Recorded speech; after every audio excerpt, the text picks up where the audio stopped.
Hello friends, स्वागत है आपका आपके अपने यूट्यूब चैनल ज्ञान प्लस पर। उत्तर प्रदेश अधीनस्थ सेवा चयन आयोग सूचना भर्ती प्रक्रिया से संबंधित सूचना निकल के सामने आ रही है।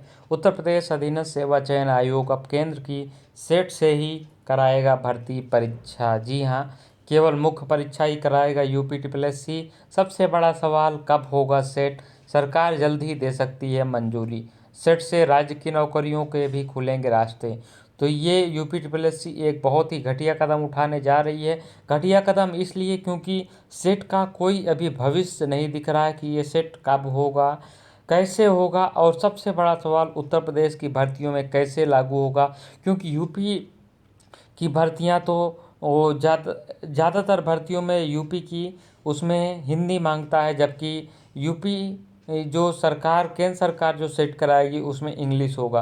तो आखिर यूपी के युवाओं के साथ कैसे होगा न्याय, कैसे होगा इसमें हिंदी? कई सवाल छोड़ जाएंगे ये सारे सवाल। उत्तर प्रदेश अधीनस्थ सेवा चयन आयोग के नए अध्यक्ष प्रवीर कुमार वास्तव में कहें तो पगला से गए हैं। इनको बस नए नियम में अपना नियम तो ये फॉलो नहीं करा पाए, तो अब भविष्य युवाओं का भविष्य बर्बाद करने के लिए ये नए नियम हम पे थोपना चाहते हैं। तो इसको आपको क्या करना है ये आप समझिए, लेकिन ये बहुत ही अभ्यर्थियों के भविष्य के साथ केवल खिलवाड़ किया जा रहा है।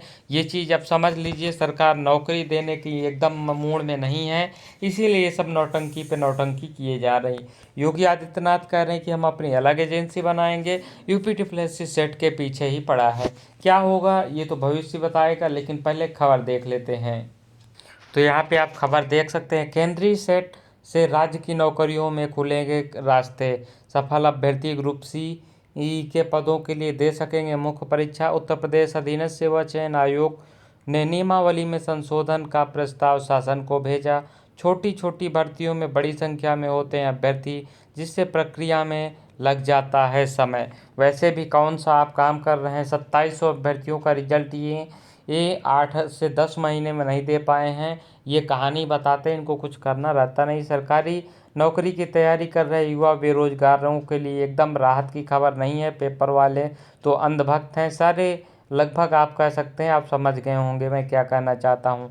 राज्य सरकार अब ऐसी व्यवस्था करने जा रही है जिससे ग्रुप सी के पदों पर न केवल भर्ती प्रक्रिया तेज हो जाएगी, बल्कि अभ्यर्थियों की परेशानी भी कम होगी। अगर ये यूपी की अलग से सेट कराएं तो हमें कोई दिक्कत नहीं है, जिसमें कि सिलेबस जो अभी तक आम तौर पे चलता आ रहा है अगर वो हो तो कोई दिक्कत नहीं है। लेकिन अगर केंद्र की सेट से कराएंगे तो ज़्यादातर 90% एसएससी के अभ्यर्थी भर जाएंगे, क्योंकि वहाँ पे सिर्फ और सिर्फ इंग्लिश, जीएस, रीजनिंग और मैथ पूछा जाएगा। मैथ भी हायर लेवल का होगा, और यहाँ पे आप जानते हैं कि इंग्लिश भी होगी। तो इन दोनों में यूपी के जो केवल यहाँ पे एसएससी की तैयारी करते हैं वो 90% अभ्यर्थी ही सिलेक्ट हो जाएंगे। 90% से आप ज़्यादा कहिए, बहुत कम अभ्यर्थी ऐसे बचेंगे जो कि यूपी में SSC की तैयारी करते हैं और वो इसमें आ पाएंगे। बहुत ही खराब स्थिति आने वाली है यूपी में बेरोजगारियों के लिए। अभ्यर्थियों की परेशानी भी कम होगी। केंद्रीय स्तर पर नेशनल रिक्रूटमेंट एजेंसी NRA द्वारा कराए जाने वाला कॉमन एलिजिबिलिटी टेस्ट सेट के सफल अभ्यर्थियों को राज्य में उत्तर प्रदेश अधीनस्थ सेवा चयन आयोग की मुख्य परीक्षा में बैठने का सीधे मौका मिलेगा। इस संबंध में आयोग ने नियमावली में संशोधन संबंधी प्रस्ताव राज्य सरकार को भेजा है। प्रस्ताव को जल्दी मंजूरी कैबिनेट से मिल सकती है।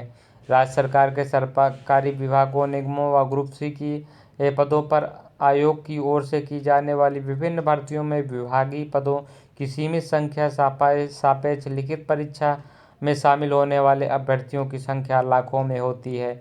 ऐसे में अलग अलग परीक्षाएं कराने का आयोग को काफ़ी दुश्वारियों का सामना करना पड़ता है, जिससे भर्तियों में तेजी नहीं हो पा रही है। आयोग ने सरकार के द्विस्तरीय प्रणाली प्रस्तावित की है। इस बीच केंद्र सरकार द्वारा ग्रुप बी व सी द्वारा गैर राजपत्रित पदों की भर्ती के लिए राष्ट्रीय भर्ती एजेंसी NRA का गठन और सामान्य पात्रता परीक्षा CET के आयोजन का फैसला किया है।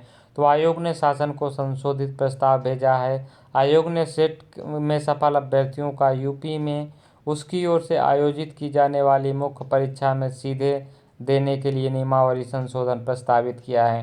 प्रस्ताव का राज्य सरकार को मंजूरी मिलने पर कुल पदों का 15 से 20 गुना उन अभ्यर्थियों को सीधे मुख्य परीक्षा में बैठने का मौका मिल सकता है जिन्होंने सेट क्वालिफाई कर रखा होगा। उनके इसके अभ्यर्थियों को राहत मिलेगी। आयोग को प्रारंभिक परीक्षा कराने से निजात मिल जाएगी। जब तक सेट का आयोजन शुरू नहीं होगा तब तक आयोग अभ्यर्थियों को screening test, preliminary eligibility test PET आयोजित करेगा। यहाँ पे देखिए, जब तक सीईटी का आयोजन शुरू नहीं होता है तब तक आयोग अभ्यर्थियों को स्क्रीनिंग के लिए प्रिलिमिनरी एलिजिबिलिटी टेस्ट पेट आयोजित करेगा और सफल अभ्यर्थियों के लिए मुख्य परीक्षा, कौशल परीक्षा व शारीरिक परीक्षा का आयोजन किया जाएगा। तो ये एक अच्छी खबर यहाँ से है कि चलिए, जब तक सेट लागू नहीं होता तब तक यूपीटीपीएससी पेट करा लेगा, लेकिन उसके बाद क्या होगा अभ्यर्थियों के साथ ये वक्त ही बताएगा। बहुत ही खराब स्थिति यूपी में बेरोजगारों के लिए होने जा रही है। प्रवीर कुमार क्या कहते हैं देख लीजिए। केंद्र सरकार ने हाल ही में नेशनल रिक्रूटमेंट एजेंसी का गठन किया। उसके माध्यम से कॉमन एलिजिबिलिटी टेस्ट कराए जाने का फैसला किया है। सीईटी के आधार पर शॉर्टलिस्ट किए गए अभ्यर्थियों को राज्य में ग्रुप सी के पदों को मुख्य परीक्षा के लिए सीधे मौका देने के संबंध में नियमावली में संशोधन का प्रस्ताव राज्य सरकार को भेजा गया है। प्रवीर कुमार, अध्यक्ष अधीनस्थ सेवा चयन आयोग। वहीं पे मुकुल सिंघल, अपर मुख्य सचिव नियुक्ति कार्मिक उत्तर प्रदेश, क्या कहना है। केंद्र सरकार की ग्रुप बी व सी के गैर राजपत्रित पदों के लिए संबंध में नई व्यवस्था को उत्तर प्रदेश में भी लागू करने के बारे में राज्य सरकार से गंभीरता से विचार चल रहा है। इस संबंध में जल्द ही निर्णय किया जाएगा। अब सबसे बड़ी बात यह है कि उत्तर प्रदेश के मुख्यमंत्री योगी आदित्यनाथ कह रहे हैं कि यूपी भी उसी तरह की परीक्षा व्यवस्था यूपी में भी होगी और सभी आयोगों की एक प्रारंभिक परीक्षा होगी। अब सवाल है कि यूपी के अधिकारियों का अलग कहना है, मुख्यमंत्रियों का अलग कहना है, क्या होगा आखिर ये वक्त ही बताएगा। लेकिन यूपी ट्रिपल एस सी में यदि सेट लागू होता है तो यूपी ट्रिपल एस सी वाले फिर अपनी तैयारी, क्योंकि बहुत सारे ऐसे अभ्यर्थी हैं जो एसएससी छोड़ के यहाँ पे आए हैं तैयारी करने के लिए, लेकिन ये अगर यहीं पे सेट का पैटर्न लागू होगा तो फिर इंग्लिश आएगा और अभ्यर्थियों के लिए, यूपी ट्रिपल एस सी अभ्यर्थियों के लिए नौकरी पाना लगभग असंभव सा हो जाएगा। और सबसे बड़ी बात है, सेट में तो वो सारे अभ्यर्थी आएंगे जो दूसरे प्रदेशों के अनरिजर्व कैटेगरी के होते हैं। सिर्फ रिजर्व कैटेगरी वालों को ही कुछ इसमें फ़ायदा होगा। अनरिजर्व कैटेगरी वाले सारे अच्छे नंबर वाले जो एसएससी की तैयारी करते हैं दूसरे प्रदेशों के, वो भी इसमें आ जाएंगे। तो अनरिजर्व में लगभग पूरी प्रतिशत, अनरिजर्व की 95% सीटें दूसरे राज्यों के अभ्यर्थियों द्वारा भर जाएंगी। ये कई सारे सवाल उठेंगे।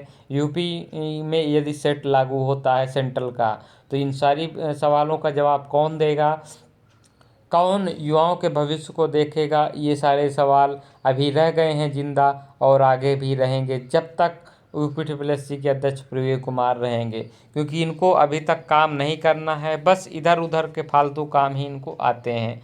तो ये बड़ी अपडेट आप सभी के लिए रही है। ज़रूर इस पर विचार करिएगा हमारी बातों का। और सबसे बड़ी बात है, सेट कब होगा। सेट के लिए अभी कोई कमेटी नहीं गठित की गई है।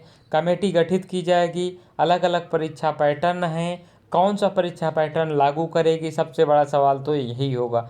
इन सारी चीज़ों को वो करने में और इन सारी चीज़ों को लागू 6 महीने कम से कम समय लग जाएंगे इनको सिलेबस तैयार करने में। उसके बाद सिलेबस तैयार करने के बाद एक पूरा पैटर्न बनाया जाएगा जिससे ऑनलाइन आवेदन मांगे जाएंगे, जिससे कि 2 महीने कम से कम ऑनलाइन, 6 महीने के बाद सरकार को मंजूरी मिलेगी। कम से कम 2 महीने सरकार की मंजूरी में टोटल 8 महीने, उसके बाद 2 महीने कम से कम इनको आवेदन शुरू करने की प्रक्रिया में लग जाएंगे, 8 2 10 महीने। उसके बाद कम से कम 1 से 1.5 महीने आवेदन होगा, यानी कि 11.5 से 12 महीने। उसके बाद सेट की परीक्षा होगी, रिजल्ट आएगा, इन सब में भी 6 महीने बीत जाएगा। यानी कि अभी 1.5 साल लगभग समय लगने वाला है इन सारी प्रक्रिया होने में, और यूपी के चुनाव में 1.5 साल भी नहीं बचा है। तो कैसे कराएगा यूपी SSSC आयोग, कैसे ये पगलाया हुआ है, इन सब चीज़ों को नहीं समझ पा रहा है, ये तो आने वाला वक्त ही बताएगा। लेकिन कुल मिला के यूपी में नौकरियों के रास्ते बंद कर रही है सरकार, और बंद कर रहे हैं ये अधिकारी। तो इस सभी के सवाल का जवाब कब मिलेगा, ये तो वक्त ही बताएगा। लेकिन फ़िलहाल अभी हम इस पे कुछ नहीं कहना चाहते हैं, जितना कहना था हमने कर लिया। इस वीडियो में इतना ही, मिलते हैं अगली वीडियो में, तब तक के लिए धन्यवाद।